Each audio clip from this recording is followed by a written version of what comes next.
So in this video, we're gonna dive into 4 ways that you can cherish your spouse. If you're a Christian married couple, we've said in our vows, most of us said, that we're going to love and cherish. And there's so many books out there about loving, right? We have the 5 love languages. There's just so much about love. But what is cherish? Where does that come in? And so we're going to talk about 4 ways that we can cherish our spouse and create more intimacy, create more connection, and have an amazing level 10 marriage. So let's dive in. So way number 1 you can cherish your spouse is letting them be who they are. And that sounds like, well, duh, right? I let them be who they are. But really, do you let them be who they are? When your husband goes and puts the dishes in the dishwasher the way that you don't organize it, do you leave it like that? Or do you switch it all up? Do you have something quick to say when he comes home and talks about a challenge? Or if he's struggling, do you try and pull him out of that struggle right away? Or do you let him go through it in his way? Are you constantly giving him helpful advice? Right? I don't know about you, but when Skylar often, and I did it to him too, but when he would say, oh, well, you should do this, or I don't like this, and you should change this, over and over and over again in the beginning of our relationship, I felt like, man, I can never be good enough for this guy. He's always trying to change me. And it was like this uphill battle. And I, at one point, almost got to the point of, well, why am I even going to try? Nothing's ever good enough for him. So why am I going to try?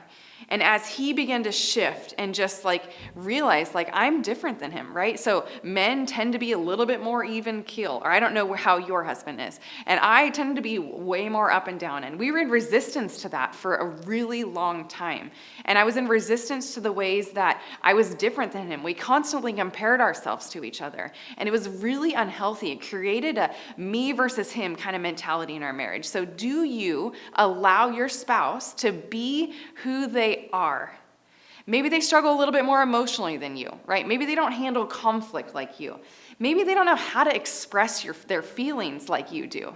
Do you meet them where they're at, or do you constantly have this standard that you're setting, that you're saying, hey, get up here, buddy. Come on, lady. Let's get this thing together.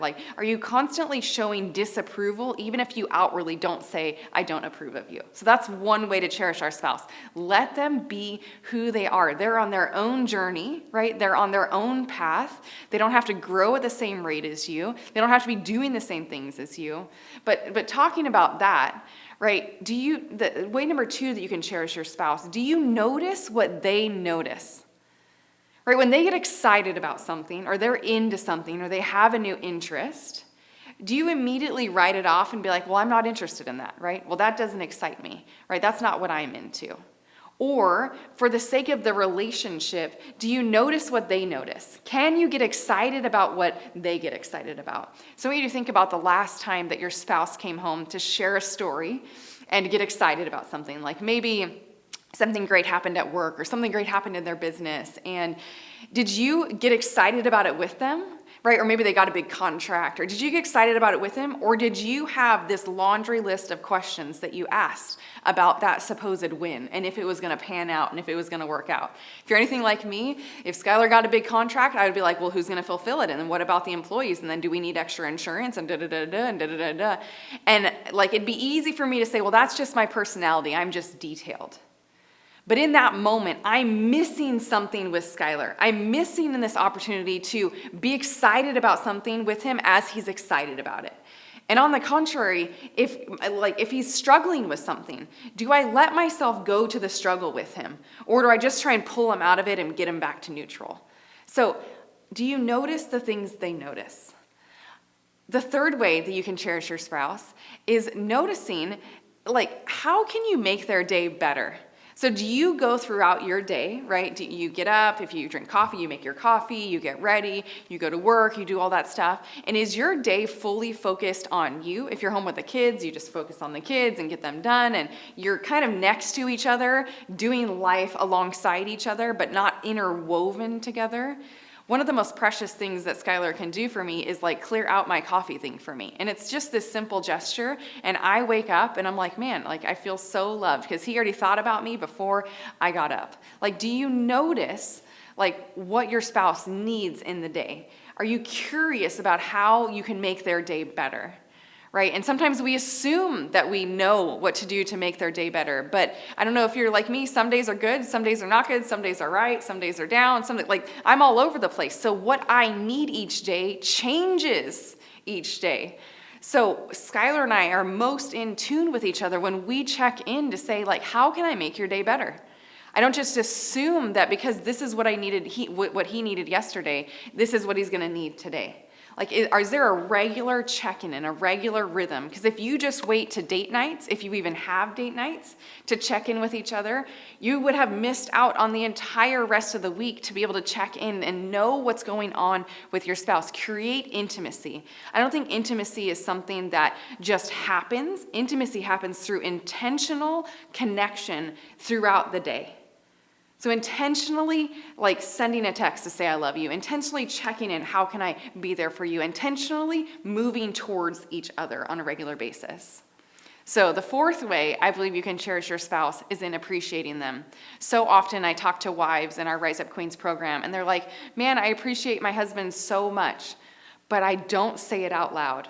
And I think this happens with kids also if we're not intentional. I appreciate them, I see what they're doing, but the things that come out of my mouth are the things that I don't like. The things that come out of my mouth are the things that I disapprove of, right? Or when my feelings get hurt. And so often I'm coming to my relationship not feeding the things that I appreciate, but always talking about the things that I don't like and that are wrong.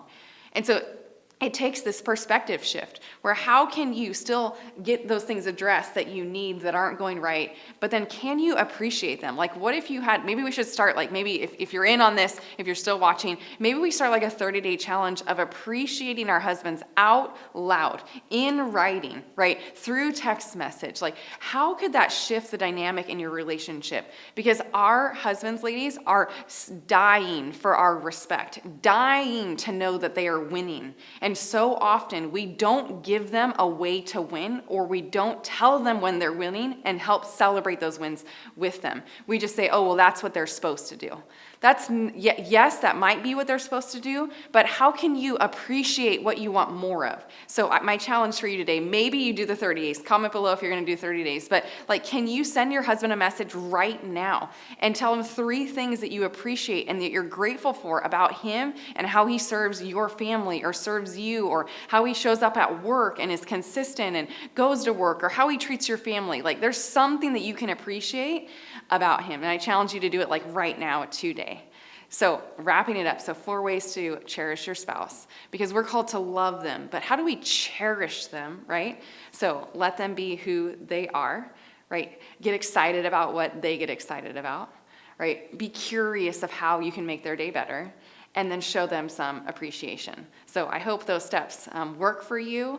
That's one of millions of steps that could happen, but I know these 4 make a tremendous impact when I'm investing in my marriage and into my husband in these 4 ways. So if you got any value out of this video, I'd love to hear in your comments below what you're gonna do about it, and if you're gonna do the 30-day challenge or not. But if you're not subscribed, definitely subscribe, hit the like button, send this over to a friend, and create great discussion amongst friends as you guys have a secret challenge to love on your husbands in a way that maybe you never have before.